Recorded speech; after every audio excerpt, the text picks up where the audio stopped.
In this phase or stage of the life cycle, where it's all about managing the program and training personnel across the businesses to be ready and prepared and to properly design and implement. We also did an entire webinar just dedicated to governance in the past as well. So actually, it was Dave and I that did that.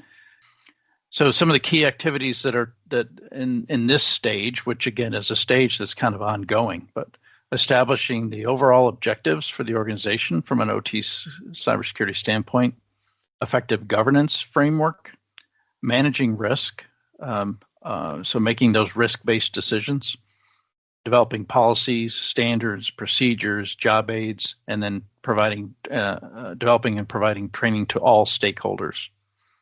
Whether that's in the form of very formal training or more ad hoc training, security awareness training, modular training that gets assigned to different personnel, role-based modular training, and so on, and then periodically assessing and auditing. Next thing I wanted to cover under governance is the idea of the different types of governance documents that you should have, and this can be overwhelming to companies. They're like, oh, wow, I don't want to write all this documentation, or I've got cybersecurity standards, but they're general, they're more IT, they're not OT specific. So related to that prior diagram, this is also has kind of stood the test of time in terms of just a general map for the types of documentation that you might want to produce, and the idea that you can do it in incrementally.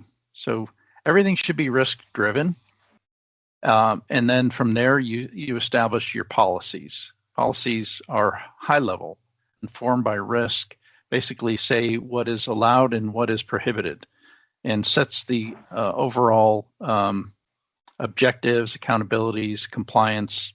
They tend to be global in nature, so not site specific. They can be, but usually they're going to be, if you have multiple facilities, they're going to cut across all those. The next thing, once you've established policies, then you can start to write more detailed standards. These are going to be more the technical requirements, the way things are done. Usually will include reference architectures and designs.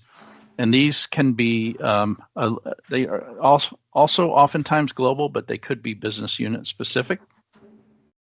As you move down, once you have those standards in place, you can start writing procedures. How?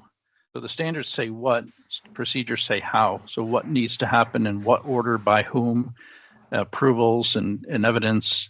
And then these can be global or site specific or regional in nature, or even technology specific.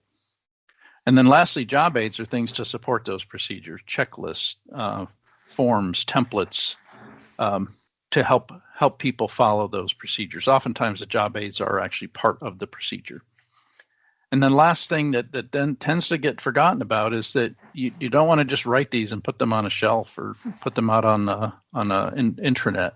You need to provide training, and you need to provide role-based training getting the right information to the right people. And the nice thing about it is if you develop this in a structured manner, the training oftentimes writes itself.